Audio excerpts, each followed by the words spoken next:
Suef Yab Ibn Isq Abe Al-Kindi, born in 801, died in 873, Anno Domini. He was an Arab Muslim polymath active as a philosopher, mathematician, physician, and music theorist. Al-Kindi was the first of the Islamic peripatetic philosophers, and is hailed as the father of Arab philosophy. Al-Kindi was born in Kufa and educated in Baghdad. He became a prominent figure in the House of Wisdom, and a number of Abbasid caliphs appointed him to oversee the translation of Greek scientific and philosophical texts into the Arabic language. This contact with the philosophy of the ancients had a profound effect on him, as he synthesized, adapted and promoted Hellenistic and peripatetic philosophy in the Muslim world. He subsequently wrote hundreds of original treatises of his own on a range of subjects, ranging from metaphysics, ethics, logic and psychology to medicine, pharmacology, mathematics, astronomy, astrology and optics, and further afield to more practical topics like perfumes, swords, jewels, glass, dyes, zoology, tides, mirrors, meteorology and earthquakes. In the field of mathematics, Al-Kindi played an important role in introducing Hindu numerals to the Islamic world, and their further development into Arabic numerals along with Al-Khwarizmi, which eventually was adopted by the rest of the world. Al-Kindi was also one of the fathers of cryptography, building on the work of Al-Khalil, born in 717, died in 786. Al-Kindi's book entitled Manuscript on Deciphering Cryptographic Messages gave rise to the birth of cryptanalysis, was the earliest known use of statistical inference, and introduced several new methods of breaking ciphers, notably frequency analysis. He was able to create a scale that would enable doctors to gauge the effectiveness of their medication by combining his knowledge of mathematics and medicine. The central theme underpinning Al-Kindi's philosophical writings is the compatibility between philosophy and other orthodox Islamic sciences, particularly theology. And many of his works deal with subjects that theology had an immediate interest in. These include the nature of God, the soul, and prophetic knowledge. Al-Kindi was born in Kufa to an aristocratic family of the Al-Kindi tribe, descended from the chieftain Al-Ashad ibn Qais, a contemporary of the Islamic prophet Muhammad. The family belonged to the most prominent families of the tribal nobility of Kufa in the early Islamic period, until it lost much of its power following the revolt of Abd al-Rahman ibn Muhammad ibn al-Ashad. His father Ishaq was the governor of Basra, and Al-Kindi received his preliminary education there. He later went to complete his studies in Baghdad, where he was patronized by the Abbasid caliphs Al-Ma'mun (813,833) and Al-Mu'tasim 833,842. On account of his learning and aptitude for study, Al-Ma'mun appointed him to the House of Wisdom, a recently established center for the translation of Greek philosophical and scientific texts in Baghdad. He was also well known for his beautiful calligraphy, and at one point was employed as a calligrapher by Caliph Al-Mutawakkil 847,861. When Al-Ma'mun died, his brother Al-Mu'tasim became Caliph. Al-Kindi's position would be enhanced under Al-Mu'tasim, who appointed him as a tutor to his son. But on the accession of Al-Wathiq 848-7, and especially of Al-Mutawakkil, Al-Kindi's star waned. There are various theories concerning this. Some attribute Al-Kindi's downfall to scholarly rivalries at the House of Wisdom. Others refer to Al-Mutawakkil's often violent persecution of unorthodox Muslims as well as of non-Muslims. At one point, Al-Kindi was beaten and his library temporarily confiscated. Henry Corbin, an authority on Islamic studies, says that in 873, Al-Kindi died a lonely man in Baghdad during the reign of Al-Mu'tamid 870,892. After his death, Al-Kindi's philosophical works quickly fell into obscurity, and many of them were lost even to later Islamic scholars and historians. Felix Klein-Franke suggests a number of reasons for this, aside from the militant orthodoxy of Al-Mutawakkil. The Mongols also destroyed countless libraries during their invasion. However, he says the most probable cause of this was that his writings never found popularity amongst subsequent influential philosophers such as Al-Farabi and Avicenna, who ultimately overshadowed him. His philosophical career peaked under Al-Kindi, to whom Al-Kindi dedicated his most famous work, On First Philosophy, and whose son Ahmad was tutored by Al-Kindi. According to Arab bibliographer Ibn al-Nadim, Al-Kindi wrote at least 160 books, contributing heavily to geometry 32 books, medicine and philosophy 22 books each, logic 9 books, and physics 12 books. Although most of his books have been lost over the centuries, a few have survived in the form of Latin translations by Jared of Cremona, and others have been rediscovered in Arabic manuscripts. Most importantly, 24 of his last works were located in the mid-20th century in a Turkish library. Philosophy. His greatest contribution to the development of Islamic philosophy was his efforts to make Greek thought both accessible and acceptable to a Muslim audience. Al-Kindi carried out this mission from the House of Wisdom Beit Hikmah, an institute of translation and learning patronized by the Abbasid caliphs in Baghdad, as well as translating many important texts. Much of what was to become standard Arabic philosophical vocabulary originated with Al-Kindi. Indeed, if it had not been for him, the work of philosophers like Al-Farabi, Avicenna, and Al-Ghazali might not have been possible. In his writings, one of Al-Kindi's central concerns was to demonstrate the compatibility between philosophy and natural theology, on the one hand, and revealed or speculative theology on the other. Despite this, he did make clear that he believed revelation was a superior source of knowledge to reason, because it guaranteed matters of faith that reason could not uncover. And while his philosophical approach was not always original, and was even considered clumsy by later thinkers mainly, because he was the first philosopher writing in the Arabic language, he successfully incorporated Aristotelian and especially a Neoplatonist thought into an Islamic philosophical framework. This was an important factor in the introduction and popularization of Greek philosophy in the Muslim intellectual world. Astronomy. Al-Kindi took his view of the solar system from Ptolemy, who placed the Earth at the center of a series of concentric spheres, in which the known heavenly bodies, the Moon, Mercury, Venus, the Sun, Mars, Jupiter, and the stars are embedded. In one of his treatises on the subject, he says that these bodies are rational entities whose circular motion is in obedience to and worship of God. Their role, Al-Kindi believes, is to act as instruments for divine providence. He furnishes empirical evidence as proof for this assertion. Different seasons are marked by particular arrangements of the planets and stars, most notably the Sun. The appearance and manner of people varies according to the arrangement of heavenly bodies situated above their homeland. However, he is ambiguous when it comes to the actual process by which the heavenly bodies affect the material world. One theory he posits in his works is from Aristotle, who conceived that the movement of these bodies causes friction in the sublunar region, which stirs up the primary elements of earth, fire, air and water, and these combine to produce everything in the material world. An alternative view found in the treatise on Res de Radiis is that the planets exercise their influence in straight lines. But this treatise, written by a Latin author, probably around the middle of the 13th century, is apocryphal. 29 in each of these, two fundamentally different views of physical interaction are presented: action by contact and action at a distance. This dichotomy is duplicated in his writings on optics.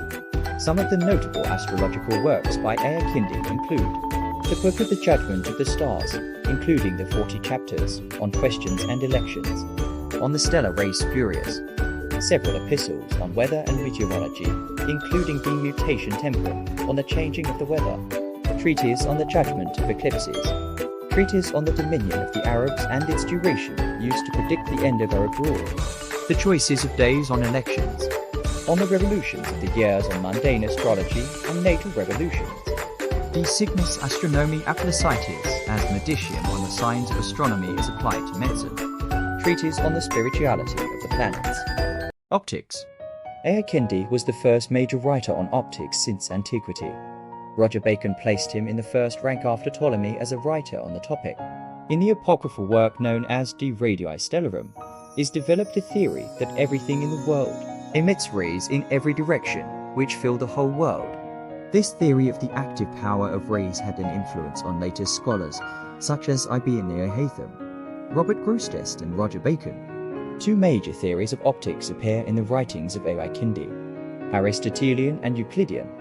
Aristotle had believed that in order for the eye to perceive an object, both the eye and the object must be in contact with a transparent medium such as air that is filled with light. When these criteria are met, the sensible form of the object is transmitted through the medium to the eye. On the other hand, Euclid proposed that vision occurred in straight lines, when rays from the eye reached an illuminated object and were reflected back. As with his theories on astrology, the dichotomy of contact and distance is present in Al-Kindi's writings on this subject as well. The factor which Al-Kindi relied upon to determine which of these theories was most correct was how adequately each one explained the experience of seeing.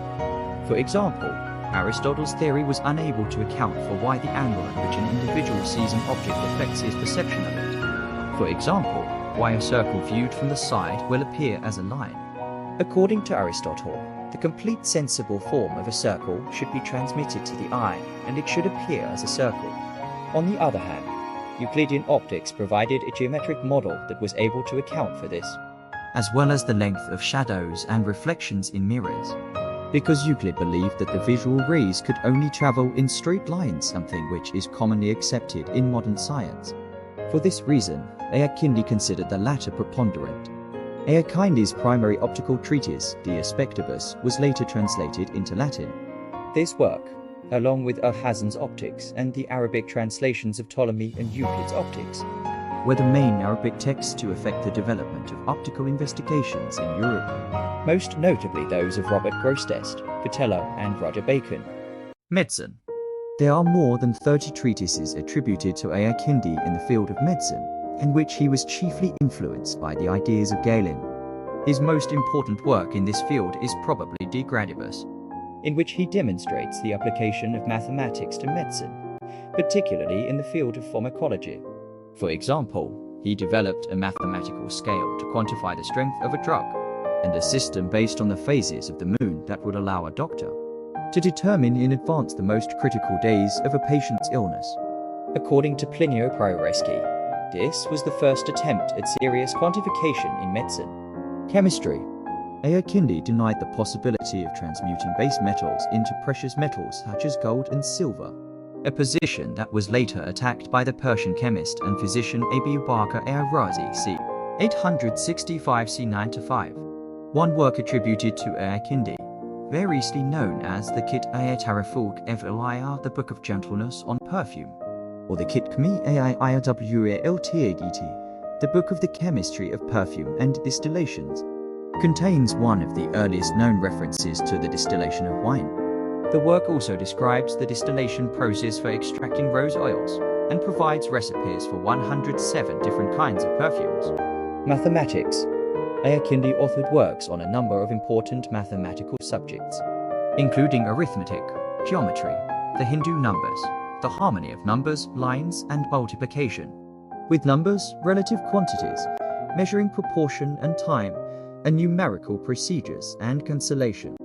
He also wrote 4 volumes on the use of the Hindu numerals Kit Fisti milliliters AI, the DDA Hindia, which contributed greatly to diffusion of the Hindu system of numeration in the Middle East and the West. In geometry, among other works, he wrote on the theory of parallels.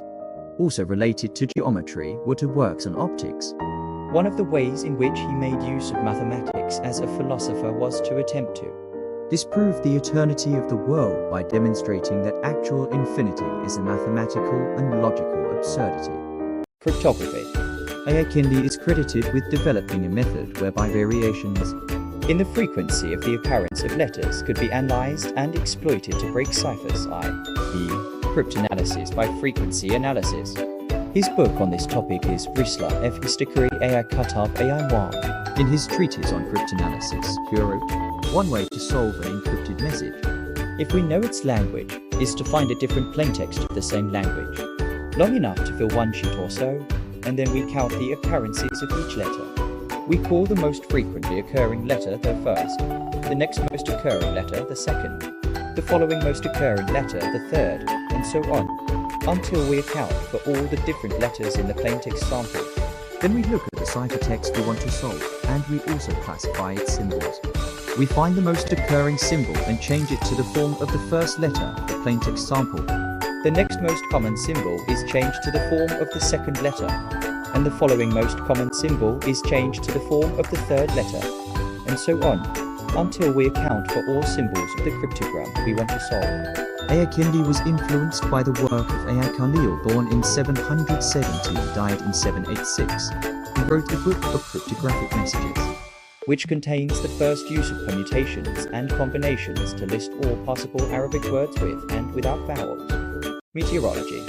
In a treatise entitled As Rizala Fil Mad Wal Fars, Treatise on the Efficient Course of the Flow and Ebb, Al-Kindi presents a theory on tides which depends on the changes which take place in bodies owing to the rise and fall of temperature. In order to support his argument, he gave a description of a scientific experiment as follows. One can also observe by the senses how in consequence of extreme cold air changes into water. To do this, one takes a glass bottle, fills it completely with snow, and closes its end carefully. Then one determines its weight by weighing. One places it in a container, which has previously been weighed. On the surface of the bottle, there changes into water, and appears upon it like the drops on large porous pitchers, so that a considerable amount of water gradually collects inside the container.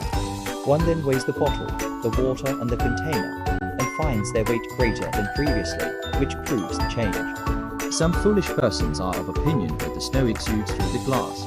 This is impossible. There is no process by which water or snow can be made to pass through glass.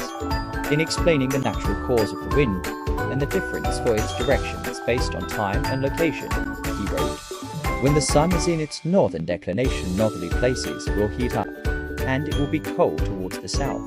Then the northern air will expand in a southerly direction, because of the heat due to the contraction of the southern air. Therefore, most of the summer winds are merits and most of the winter winds are not. Music theory. Al-Kindi was the first great theoretician of music in the Arab Islamic world. He is known to have written 15 treatises on music theory, but only 5 have survived. He added a 5th string to the UD. His works included discussions on the therapeutic value of music and what he regarded as cosmological connections of music. Influences. While Muslim intellectuals were already acquainted with Greek philosophy, especially logic, Al-Kindi is credited with being the first real Muslim philosopher. His own thought was largely influenced by the Neoplatonic philosophy of Proclus, Plotinus and John Philoponus, amongst others, although he does appear to have borrowed ideas from other Hellenistic schools as well. He makes many references to Aristotle in his writings, but these are often unwittingly reinterpreted in the Neoplatonic framework.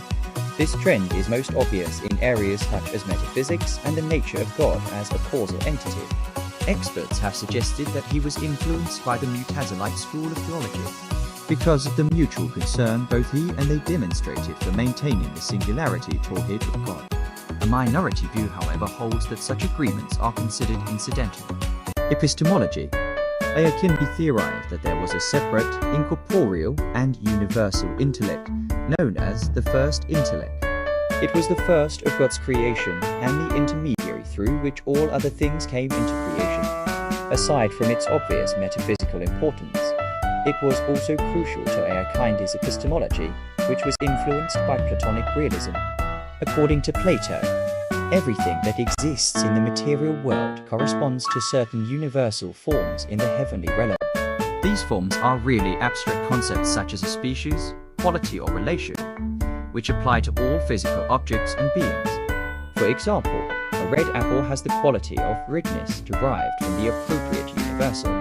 However, Al-Kindi says that human intellects are only potentially able to comprehend these. This potential is actualized by the first intellect, which is perpetually thinking about all of the universals. He argues that the external agency of this intellect is necessary by saying that human beings cannot arrive at a universal concept merely through perception.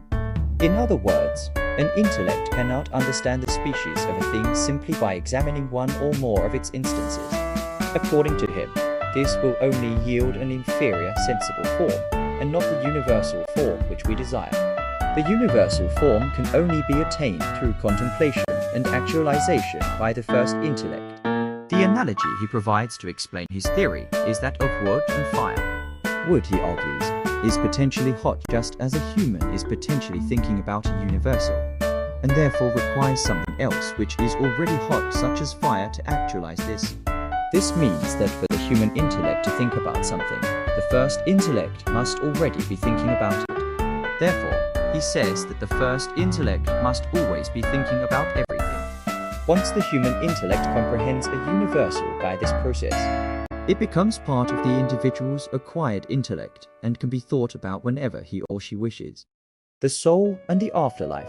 Al-Kindi says that the soul is a simple, immaterial substance, which is related to the material world only because of its faculties which operate through the physical body.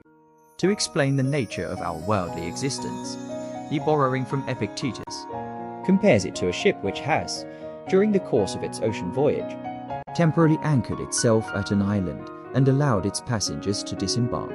The implicit warning is that those passengers who linger too long on the island may be left behind when the ship sets sail again.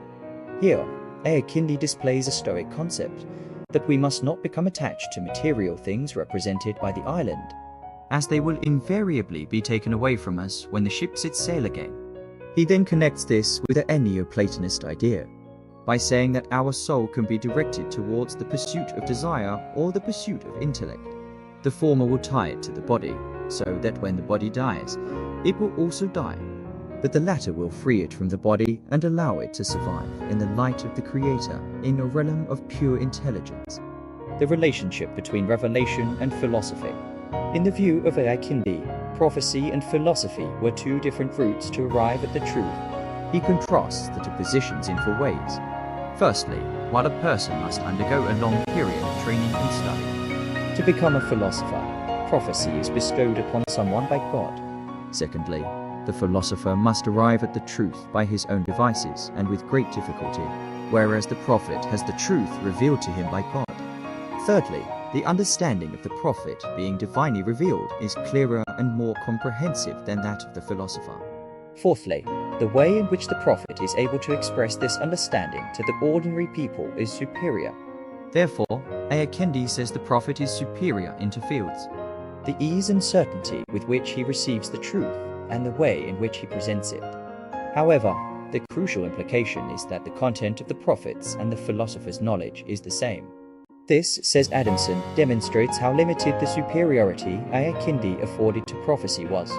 In addition to this, Al-Kindi adopted a naturalistic view of prophetic visions. He argued that, through the faculty of imagination, as conceived of in Aristotelian philosophy, certain pure and well-prepared souls were able to receive information about future events. Significantly, he does not attribute such visions or dreams to revelation from God, but instead explains that imagination enables human beings to receive the form of something, without needing to perceive the physical entity to which it refers. Therefore, it would seem to imply that anyone who has purified themselves would be able to receive such visions. It is precisely this idea, amongst other naturalistic explanations of prophetic miracles, that Al-Ghazali attacks in his Incoherence of the Philosophers, Critics and Patrons. While Al-Kindi appreciated the usefulness of philosophy in answering questions of a religious nature, there would be many Islamic thinkers who were not as enthusiastic about its potential. But it would be incorrect to assume that they opposed philosophy simply because it was a foreign science. Oliver Leaman, an expert on Islamic philosophy, points out that the objections of notable theologians are rarely directed at philosophy itself, but rather at the conclusions the philosophers arrived at. Even Al-Ghazali, who is famous for his critique of the philosophers, was himself an expert in philosophy and logic, and his criticism was that they arrived at theologically erroneous conclusions. The 3 most serious of these, in his view, were believing in the zero eternity of the universe with God, denying the bodily resurrection, and asserting that God only has knowledge of abstract universals, not of particular things. Not all philosophers subscribe to these same views. During his life, Al-Kindi was fortunate enough to enjoy the patronage of the pro-Mutazilite caliphs Al-Ma'mun and Al-Mutasim, which meant he could carry out his philosophical speculations with relative ease. In his own time, Al-Kindi would be criticized for extolling the intellect as being the most eminent creation in proximity to God, which was commonly held to be the position of the angels. He also engaged in disputations with certain Mutazilites whom he attacked for their belief in atoms, as not all Mutazilites accepted the belief of atomism. But the real role of Al-Kindi in the conflict between philosophers and theologians would be to prepare the ground for debate. His works, says Deborah Black, contained all the seeds of future controversy that would be fully realized in Al-Ghazali's incoherence of the philosophers. Al-Kindi was a master of many different areas of thought and was held to be one of the greatest philosophers. His influence in the fields of physics, mathematics, medicine, philosophy, and music were far-reaching and lasted for several centuries. Ibn Nadim in his Kitab al-Faris praised Al-Kindi and his work, stating, "The best man of his time, unique in his knowledge of all the ancient sciences. He is called the philosopher of the Arabs." His books deal with different sciences, such as logic, philosophy, geometry, arithmetic, astronomy, etc.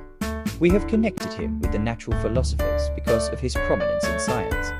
Al-Kindi's major contribution was his establishment of philosophy in the Islamic world and his efforts in trying to harmonize the philosophical investigation along with the Islamic theology and creed.